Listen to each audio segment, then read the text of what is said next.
Assalamualaikum warahmatullahi wabarakatuh. Ashamaa akkam jirtu? Hordoftootaa fi daawwattoonni chaanaalii yuutuubii barsiisaa Jamaal warreen taatan. Egaa har'aan tanas barnoota herregaa kutaa 8ffaa gilgaala 6 tuqaa takkaan qabadhee isiniif dhiyaadhe. Gilgaala 6 tuqaa takka jalatti mee tokkoffaan maal ja'a yoo ilaalle danaa itti aanu irratti tuqaa on handhuura geengoo yoo ta'e gaafilee itti aanan deebisii ja'a.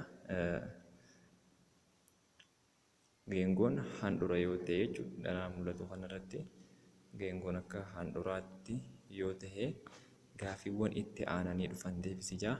Gaafii lakkoofsa roomaanii lakkoofsa tokko irratti sararoota dhaabbatoo armaan gadi kennaman koordii ta'aniin koordii kanneen raadiyeessitaniin ammoo raadiyeessii jechuun addaan baase ja'a. Sararootuma geengoo kanatti kennamee jiru tuqaa jechuudha. Asirratti yoo addaan babaafnee agarsiifnu ta'e addaan babaafnee kan agarsiifnu yoo ta'e akka daacaatti daacaan ka'ee sirra jiru jechuu yoo jenne daacaa asirraan akka daacaatti ammallee akka aa'oon aarraa hanga tuqaa walakkeessaatti jechuudha. Baan ammoo walakkaarra kan qaxxaamurudha. Akkasuma faa jechuun afaan isa asiin uumamu kanaa fi akkasumallee caa'oon asirraan kan gad dhufu kana hanga handhuuraatti kan gad dhufuu fi faan ammoo caarraa gara faatti kan gad dhufu kana jechuu yoo ta'u, isaan kun gaa akkaataa maqaa isaaniitiin yoo addaan babaafnu inni walakkaarra muru kun koordii ni jedhama yookiin raadiyeensii ni jedhama. Koordii isa guddaa daadhaa hanga caatti kan jirus koordiidha. Eedhaa hanga faa akka jirus koordiidha. Eedhaa hanga faatti kan jirus koordiidha. Akkasuma aarraa hanga ootti kan jiru raadiyeessiidha jechuudha. Aarraa hanga ootti raadiyeessiidha. Aarraa hanga ootti raadiyeessiidha kuni. Eedhaa hanga faatti immoo koordiidha. Akkasuma caarraa hanga faa akka jiru kunillee koordiidha. Aarraa hanga baatti kan jiru immoo innillee koordii guddaa yookiin raadiyeessii jedhama. Daarraa hanga caatti kan jirullee immoo koordii jedhama jechuudha. Akkasuma caarraa hanga ootti kan jiru raadiyeessiidha jechuudha. Caarraa hanga akka jirus raadiyeessiidha. Akka kanatti addaan baafnee ibsuu dandeenya jechuudha. Lakkoofsa roomaan lammaffaa irratti golboowwan armaan gadii halluu adda addaatti fayyadamuudhaan addaan baasi ja'a. Golboowwan armaan gadii halluuwwan adda addaatti fayyadamuudhaan addaan baasi ja'a. Halluuwwan garaagaraatti fayyadamuudhaan yoo addaan baafnu mee geengoo tokko haa kaafnu. Geengoo tokko haa kaafnu. Geengoo kanaanis akka sararaa walakkeessa bahutti aabaa yookiin diyaameetiriidha. Walakkaan kun ammoo oodha. Walakkaan handhuura yookiin oodha. Itti aanee asirraan ol caa'e yoo goone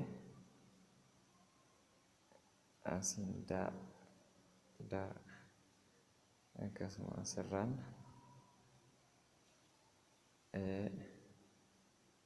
yoo akka kana goone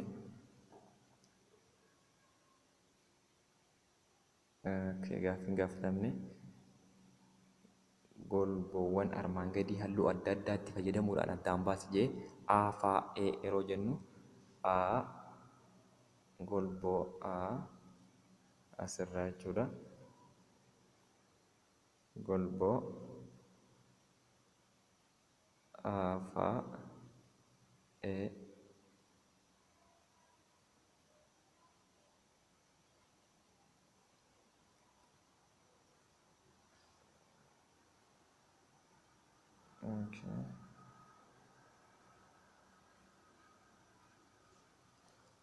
A fa a fa yoo jiru egaa faan naannoo kanatti faatu argama. A fa yoo jenne egaa golboon a fa inni jedhamu asirra isa a irraa kaasee hanga a fa osoo hin taane a faa ta'uu qaba. Hanga asitti kan jiru kana jechuudha. Hanga asitti kan jiru kan dibamu akka kanatti as keessa dibamaa jechuudha. A faa yoo ta'e inni biraa immoo golboo aadaa caa'aan kamii isa asitti argamu kana jechuudha. Aadaa caa'aan golboo bakka tanaati. Bakka tana asirraan kan argamu akkanatti asiin kan argamu kun golboo aacaadha. Inni itti aanu immoo faa baacaa asirraan kan argamu kun golboo faa baacaadha.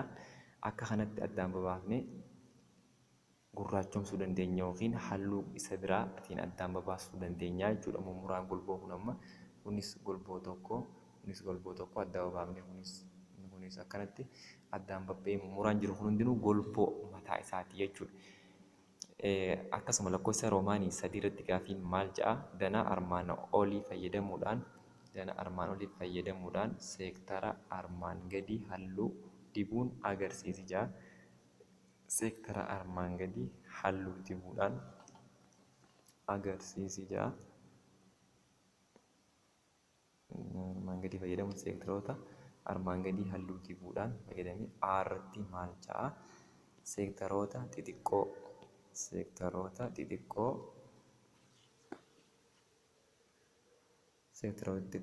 baa'oo walakkaan O yoo jenne walakkaadhaan O yoo jenne oon handhuraa asii immoo A ba asirraan caa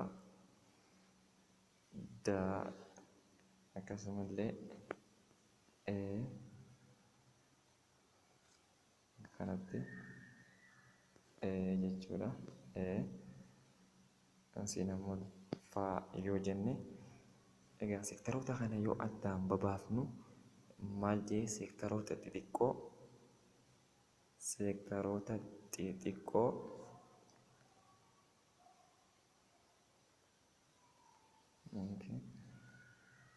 AOE kanneen ta'an isa kana jechuudha. Asii walakkaan Oodha waan ta'eef AON seektara xixiqqoo bakka kanaati.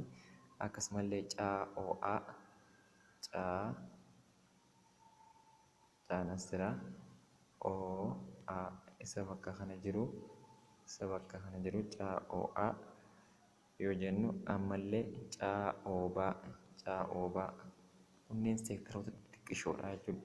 Adda baafamee gaafa dubbifamu seektaroota xixiqqoo jedhamanii seektaroota gurguddoo jennee yoo adda baafnu ammoo seektaroota gurguddoo akka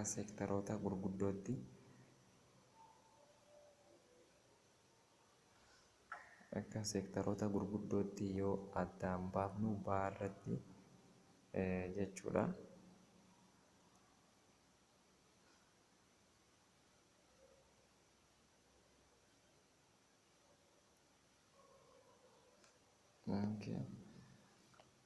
Seektaroota gurguddoo kanneen ta'an as keessatti ammaan tana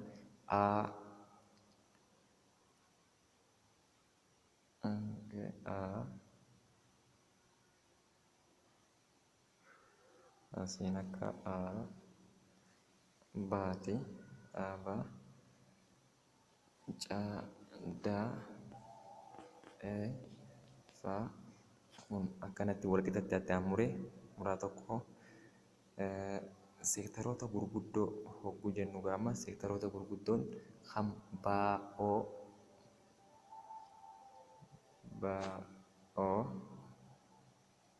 asiin akkanatti jedhanne kuni seektaroota gurguddoo baarraa kaasee o hanga eetti hogguu jiru seektaroota gurguddoo o e isa asii kana baaneeti akka seektara guddaatiif fudhatamaa jechuudha. Inni kun akka seektara guddaatitti fudhatama. Inni biraan mallee AOE A O walakkaa kana jennee oon handhuura jennee jirra. A O E A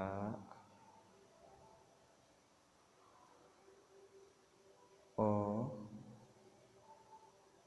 gaafa jedhamu isarraa kaaseeti seektara guddaan A irraa ka'ee O tuqatee E bira dhufa jechuun akkanatti gara kana warreen jiru guutummaa isaatti jechuudha. AOE seektaroonni kun AOE jedhamu. AOE seektara guddaadha waan ta'eef. Inni biraa CAO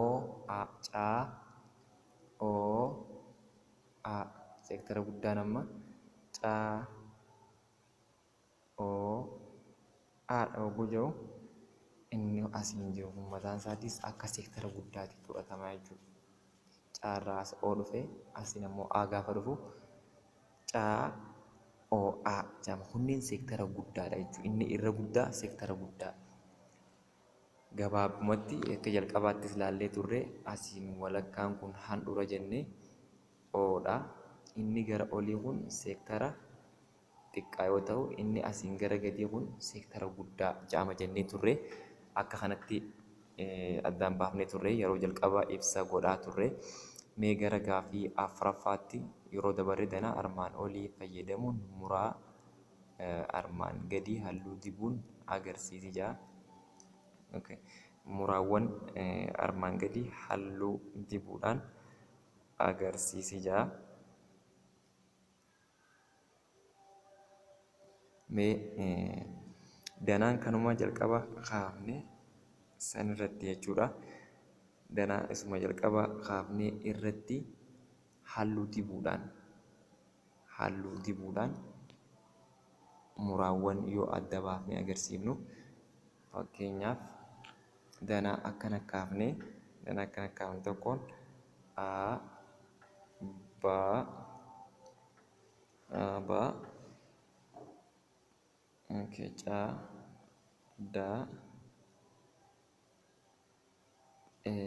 asiin immoo faadha yoo ta'e akkanatti yoo murree muraan kun caadaa jedhama. Muraa caadaa jedhama.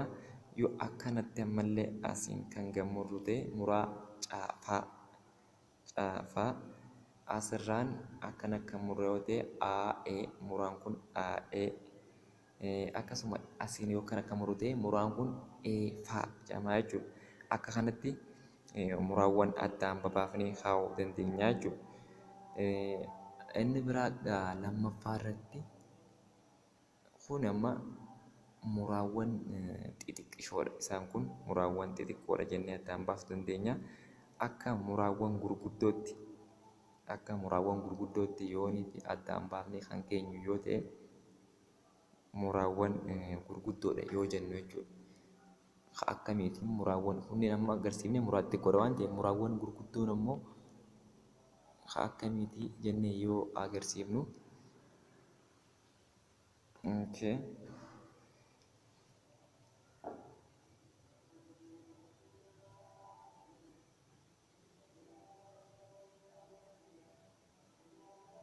amma asiin Aadha jennee asirraan Baadha yoo jenne kun akka diyaameetiriiti. Sararaan jidduu kun akka diyaameetiriiti.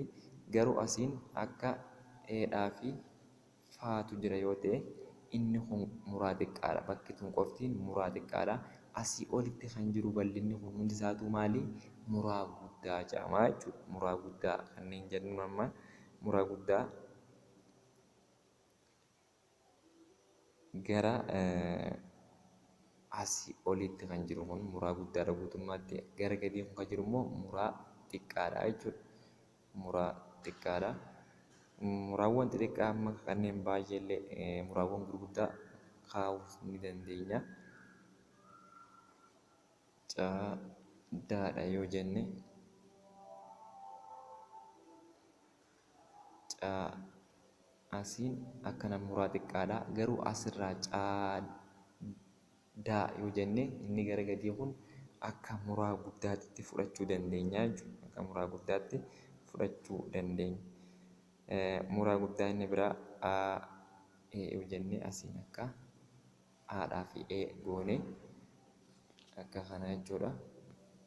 Bakka kana aadhaa, bakka kun yoo ta'e asiin akkana yoo murree garri xiqqaan kun muraa xiqqaa jedhama. Asiin ammoo kunneen bal'inni kun muraa guddaa jennee muraa guddaa kanaas maal jennee yaamna? AE jenneetuma yaamna jechuudha. Muraa guddaa AE, muraa xiqqaa isa kanaan ammoo muraa xiqqaa AE. AE jenneeti muraa guddaa jennee barreessine yoo kana ibsinu.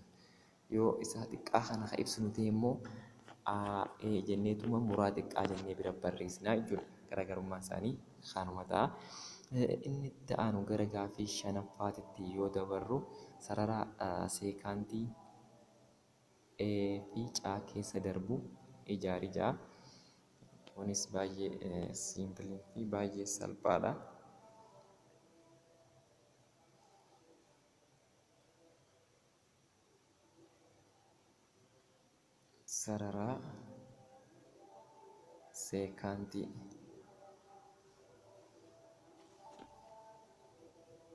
Sarara seekaantii tuqaa fi caa keessa darbu guyya'u akka kana asiin bakki kun aadha, bakki kun ammoo baadha. Walakkaan akka handhuraa ootti oo keessaas ni dabra, oo keessaas dabra asiin daadha, asiin ammoo faadha. Kanaaf sararaan kun sarara qajeelaa. Sarara qajeelaan kun sarara seekaantii jedhama. Sarara seekaantiiti. Innis tuqaa kam keessa dabra? Tuqaa eedhaa fi caa keessa dabra jechuudha. Tuqaa eedhaa fi caa keessa dabra. Shanaffaa irratti ammoo maal jedha? Sarara taanjentii tuqaa e keessa darbu mul'isa jedha. Sarara taanjentii tuqaa e keessa kan darbu yoo kaafnu akka geengootti ammas kanuma kaafnaa. A baay'annee asiin caa fi daa asitti eedhaa fi faadha yoo ta'e sararaan seekaantii tokko gama akkanatti tuqaa geengoodhaa fi sararri kun yoonii fi tuqaan geengootii fi sararri kun yoonii fi tuqaa takka yoo waliin qabaatan sararaa taanjentii jedhama. Bakka kanatti immoo tuqaa taanjentummaa jedhama. Sararaan kun ammoo sararaan tuqaa geengoo tuqatee waan dabruuf geengoo fi sararri tokko yoonii tuqaa tokko waliin qabaatan yoo waliin qabaatan sarara taanjentii jedhama. Garuu sararaan tokko geengoo tara lama tuqaa yoo waliin qabaatan seekaantii jedhama jechuudha. Yoo tara lama tuqaa kan waliin qaban ta'e sararaan sararaa seekaantii jedhama. Yoo yeroo takka qofa tuqaa kan waliin qabaatan ta'e ala geengooti irratti jechuudha. Sararaan sun sararaa taanjentii jedhama. Bakki tuqaa sana immoo tuqaa taanjentummaa jedhama jechuudha. Inni biraa immoo handhuura geengoo armaan gadii agarsiisi jedha. Mee geengoowwan kanneen yoo ilaallu handhuroota isaanii akkamitti agarsiifna kan jiru haa isinitti argisiisu. Egaa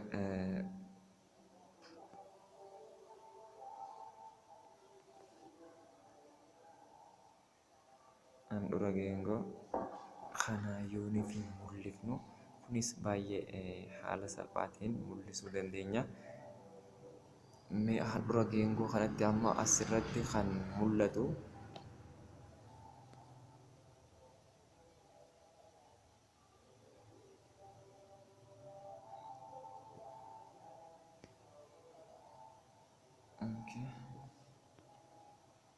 akka handhuuraatti yoo ilaallu bakka handhuuraatti as handhuuraa yoo jenne asirraanis as finnaa asiinis akkanatti yoo ol finnu kun bakki kun handhuura geengooti jechuudha. Handhuura geengooti bakka geengoon lamaan itti wal tuqu kun gaama asirratti maal agarsiisa? Geengoon armaan gadi handhuura agarsiisa. Handhuura egaa agarsiifnee booddee handhuura irraa inni achi dheeratu kun ammoo raadiyeesiidha jechuudha. Asirraanis yoo akkana gad dhufne bakka kanatti handhuura arganna. Garuu handhuura irraa sararaan akka digree jiru kun maali? Raadiyeesiidha jechuudha. Raadiyeesiidha. Inni biraa handhuurti bakka tana yoo ta'e, asirraan akka kanatti raadiyeesiidha. Asiinis akka kanatti yoo sararu raadiyeesiidha jechuudha. Handhuurti bakkuma walakkaatti tuunnee agarsiifnutu handhuura jedhama. Inni biraa gaaffii sadaffaatti yoo dabarru geengoo raadiyeesiin isaa 13 saantimeetira ta'e keessatti koordiin geengoo kana 10 saantimeetira dheerata. Handhuura irraa hammam fagaata jedha. Handhuura irraa hammam fagaataa jedha. Kanas amma wanti nuuf kennamee jiru dheerinni koordiidhaan nuuf kennamee jira jechuudha. Dheerinni koordiidha. Koordiin kana yoo jenne handhuura irraa 10 saantimeetira 10 fagaata. Raadiyeesiin ammoo raadiyeesiin geengoodha. Handhuura irraa hammam fagaata? Handhuura irraa handhuurti bakka tana yoo ta'e raadiyeesiin geengoo handhuura irraa 13 saantimeetira fagaata. Yoo ta'e dheerina handhuura irraa hammam fagaata? Eenyutu koordiin jechuudha. Koordiin handhuura irraa hammam fagaataa kan jiru jechuun kana kan nu gaafatanima. Handhuuraa fi geengoo gidduu dheerina koordiidhaa fi handhuura gidduu hammamtu fageenyi jira kan jiru. Koordiin kan kanatti dabru yoo ta'e handhuuraa fi handhuurti bakka tana yoo ta'e handhuuraa fi koordii gidduu fageenya hangamtu jira jedhe. Garuu asitti dheerinni koordii waliigalaa 10 nuu kennee jira. Dheerina koordiidhaa 10 nuu kennee jira. Dheerina koordichaa 10 saantimeetira eega arganne. Koordiin kun ammoo bakka walqixaa lamatti raadiyeesiidhaan addaan kutama yoo ta'e bakki tun 5 saantimeetira asiinis 5 saantimeetira ta'a. Kana jechuun rog-sadee as keessatti uumame tokko rog-sadee as keessatti uumamee jira. Rog-sadee as keessatti uumame kana keessatti bakki roga kanaa 13 saantimeetira jennee bakki roga kanaa ammoo 5 saantimeetira. Maaliif waliigalli isaa 10 waan ta'eef 10 bakka lamatti yogguu addaan qoodamu 5 ta'a. Bakka kun 5 eega ta'e amma asirraa kan nuti gaafatamne bakka asiin gad deemee handhuura irraa ka'ee koordii tuqu kana jechuudha. Isa kanaan akka a iskuweeriitti yoo jenne isa jalaa haa bakka 5 arganne koordiin addaan muramee 5 arganne sanaan b iskuweerii yoo jenne walqixa isa dheeraa kanaa haa 13 arganne kana raadiyeesii kanaa wajjin a iskuweerii ta'e walqixxee yoo jenne akka a iskuweeriitti isa gabaabaa a hin qabnu waan ta'eef ida'u akka baatti ammoo 5 akka baatti 5 inni 5 iskuweerii walqixa ni ta'a 13 iskuweerii yoo ta'e isa booddee iskuweerii walqixa ni ta'a. Iskuweerii walqixa ni ta'a 169 hir'isuu 25ti. Kanaaf a iskuweeriin walqixa ni ta'a 144 ta'a. Okkee 144 ta'a. Iskuweerii walqixa ni ta'a 144 gama lachuu iskuweer ruut gaafa goonu aan keenya walqixa ni ta'a 12 saantimeetira ta'a jechuudha. 12 saantimeetirri kamiin fageenya inni handhuura irraa qabu jechuudha. Fageenya raadiyeesiin sun handhuura irraa diyaameetirii koordiin sun koordiin akka kanatti yoo jiraate asiin bakka kun handhuura yoo ta'e handhuura irraa fageenyi inni qabu 12 saantimeetira jechuudha. Asiin ammoo inni dheeraan kun raadiyeesiin 13 inni waliigalaa kun immoo 10 waan ta'eef gaafa addaan muramu bakki tun 5 taati. Kanaaf rog-sadeen haala kanaan arganne kana tiyooremii paayitaagoraas fayyadamnee roga 12 kana arganne jechuudha. Kanaaf tole barnoota keenya har'aa asumarratti haa dhaabnu. Warreen maatii taatan laayik sheer godhuu fi koomentii keessan kaachuu hin dagatinaa. Warreen maatii hin ta'in immoo saabskiraayib gochuudhaan maatii haa taanu waliif. jettaniillee akka barreessitan jecha baay'ee baay'ee galatoomaa nagaan naaf tura. Asumarratti goolama.